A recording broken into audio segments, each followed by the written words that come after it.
23 minutes past 12 o'clock on Alberta at noon. There are many terrific travel guides written about Alberta. Some take us to the best fishing holes and mountain biking paths in the wilderness. Others concentrate on city attractions like museums and festivals. But if you're a fan of arts and crafts, there's now a new booklet in the works that will help you find them on the map.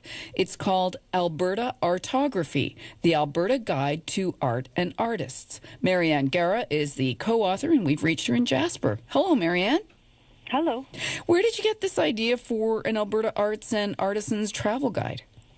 We like to travel, and these are the things that we like to do when we travel. We like to stop into the potter studios. We like to catch the woodworker in their studio, and we didn't see or didn't know of a guide that actually, if you're on the Crow's Nest Pass Trail, where would you find these people? If you're on the Hoodoo Trail, where would you find these people? So we've, over the years, worked with artists and discovered them in the strangest little places, and we wanted to share that. That is a very welcome guide indeed. So how much of the province will you be covering in this? We will cover the entire province. Everywhere? Everywhere. Wow. So tell me a bit more about the kinds of art and artisanal crafts that your travel guide will cover. A few years back, we did a project that took us over the entire province, 50,000 kilometers from corner to corner, and we will do it again, and we found things like Rocky Mountain House, Cloth of Kin, Weavers Guild. There's 4 or 5 ladies sitting in a Cloth of Kin shop in Rocky Mountain House weaving. Amazing skill, amazing lost skill, perhaps. And things like that include, if you land at the Edmonton Airport and you head for the Rockies, you're going to drive right past Urban Forest Pottery, which is located outside of Wildwood. Another home studio gallery experience that shouldn't be missed. I love those, and feel free to share some more, because those are two that people probably haven't even heard about. Well, if you were driving up into the northeast corner of the province, you probably would end up in Cold Lake and go for a boat ride. Well, not only, you should never underestimate this, what's in small communities. Cold Lake has one of Canada's top First Nations artists. Excuse me, Alex Janvier has a gallery in Cold Lake. Another great reason to go there. Yeah, something you shouldn't miss if you're definitely in that corner. What else? If you're down in Canmore, there's a glass blower. If you're in Demet, the community of Demet has been brought back to life by the creation of a cultural center. All these kinds of out-of-the-way places that you wouldn't normally think of as you drive by. And you mentioned Alex Janvier, but there are really tremendously talented artists with paintings and other kinds of art all over this province as well. Can you think of any other places that stand out for you? When we were in Red Deer, there are art studios in Red Deer that you wouldn't... We tend to go to guilds and things like that and find the artists who will say, my studio is open in my home on Mondays. Come by and see me in action.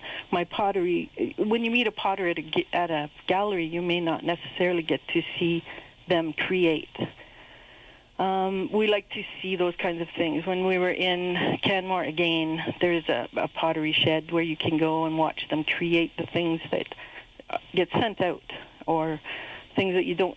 When you get to see an artist in action, it makes a big difference. That's why the guide is going to be so great, because we're also collecting one-minute videos of the people in action that you can use your smartphone and you can link to, and you can go, wow, I got to go there.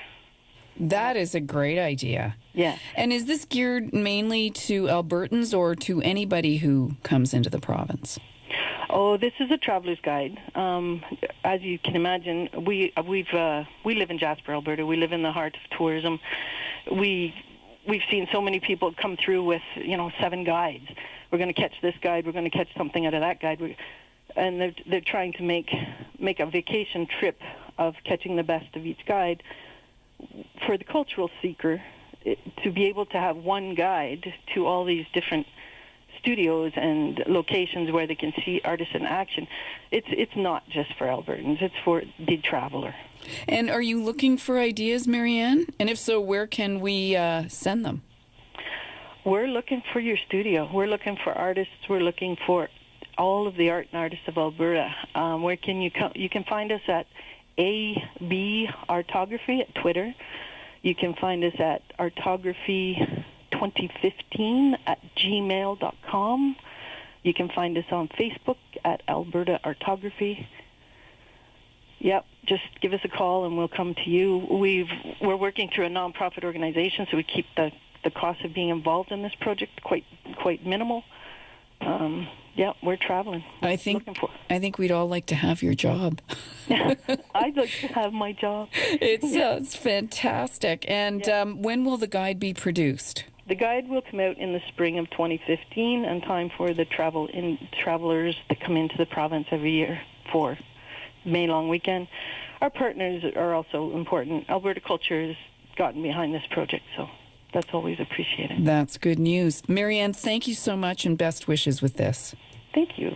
Thank you for the opportunity. Oh, good to talk to you. Marianne Guerra. She is the co-author of a new free travel guide called Alberta Artography, the Alberta Guide to Art and Artists. It's coming out next spring in time for travel season. And if you have some suggestions for Marianne and her co-author, you can send them to artography2015 at gmail.com.